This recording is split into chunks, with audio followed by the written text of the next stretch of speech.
happy that you are here to join us once again for another exciting educational video with the String Queens and also with Washington Performing Arts. I'm Kendall Isadore, the violinist in the String Queens, and today I'm going to talk about the role, specifically the violinist's role, in not only the ensemble, the String Queens, but in any ensemble that you might play in. When I first think about the roles of the violin, I think about three main categories. I think about one, establishing the melody.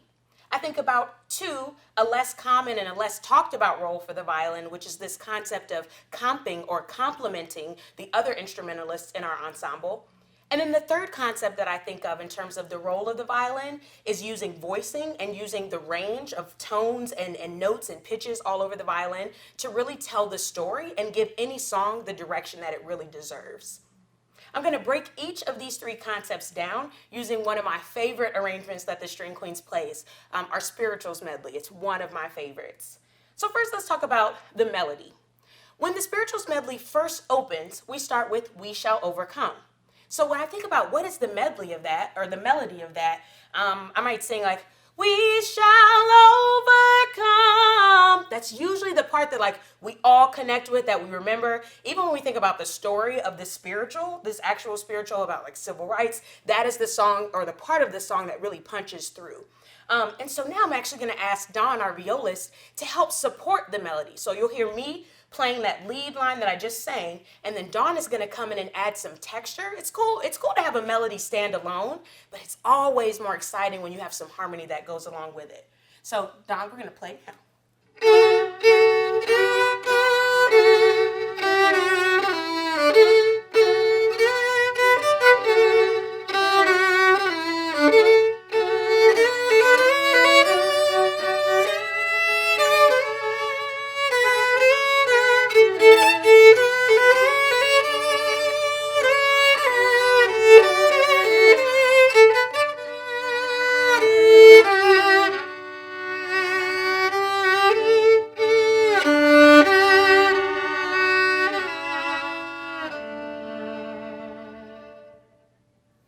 So again, it is so important to establish the melody of the song, right? So that your audience, your listeners, can really connect with the piece. The other thing we're going to talk about is this concept of complementing, right? So when we think about the violin and we think about the ranges and the pitches and how high it can go and even how low, we don't really talk about the supporting role that the violin can make. But when you're in a trio like the String Queens, where every single person is a soloist, you always have to know when to lead and when to follow. What do I use? I'm going to demonstrate in a second, how do I complement? How do I comp?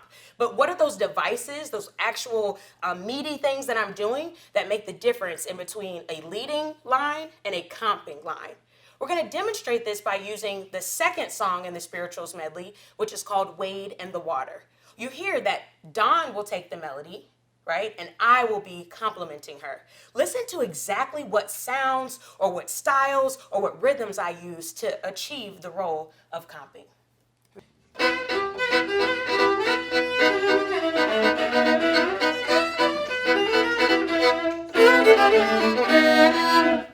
So what did you actually hear me doing? So I was still playing. I still was present enough that you could hear me playing. But I tried to use my dynamics. No longer was I giving this, that kind of tone that's really loud and really boisterous and really rich. I needed to actually quiet my tone and quiet my dynamics to something more of like piano or mezzo piano, so that I could really leave room for Dawn, who was the soloist in that moment, to really shine.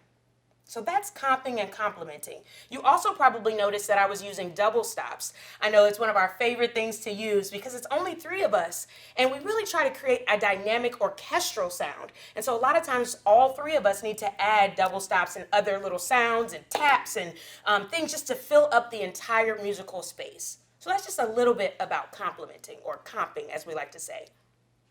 Now we're moving into that third concept that I was talking about, which is this concept of voicing and using range to give the song some direction. Now, When I think about giving a song direction, I want you to think about this concept or this analogy of an amusement park and the rides at an amusement park, right? So we all know what a Ferris wheel is, right? Like, it's nice, it's fun, but it's very slow, it's very steady, gives you a little bit of height, and at the end you feel very safe and you're at the ground again. But it's not fast, it's not dynamic, it's very, very chill, right?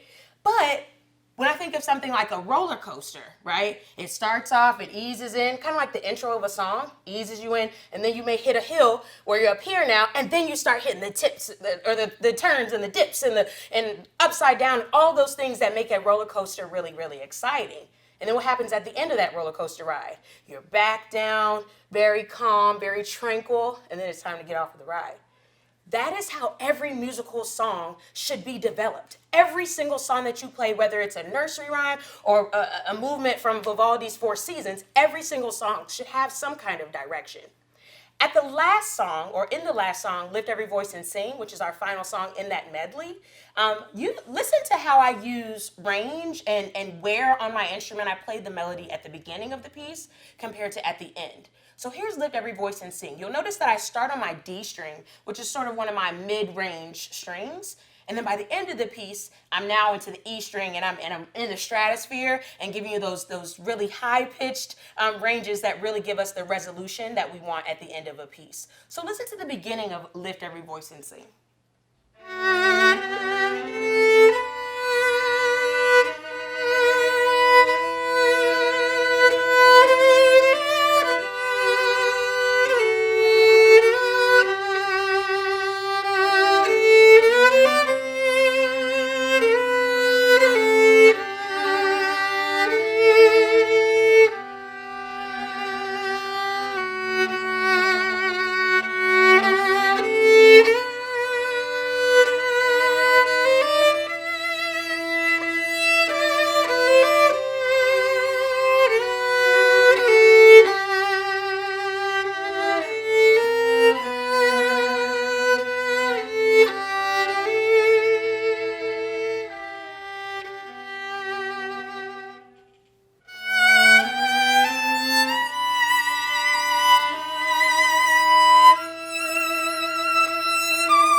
What did you hear us accomplish? We started with the same three notes, F sharp, G, A. What did we do? We just actually inverted it up, and it was on the E string that you really felt like the hope and the triumph, right? And the success and the victory that the original composer intended for this piece. We really tried to bring that to life by exploring the lower ranges, but ending with the higher ranges. So that's how you can use voicing to play the exact same notes, but give you a different mood, an entirely different energy, and a different vibe to the piece. So, what did we take away from this video today? For the violin's role, establishing the melody, making sure that you accurately and really establish that, like following versus leading with complementing or comping. And then the last concept was one of voicing and range, and how you can use range to really take the song in a different direction. We hope to see you again for another educational video on down the line. Until then, please feel free to visit us at our website, www.thestringqueens.com, and also social media @thestringqueens. See you next time.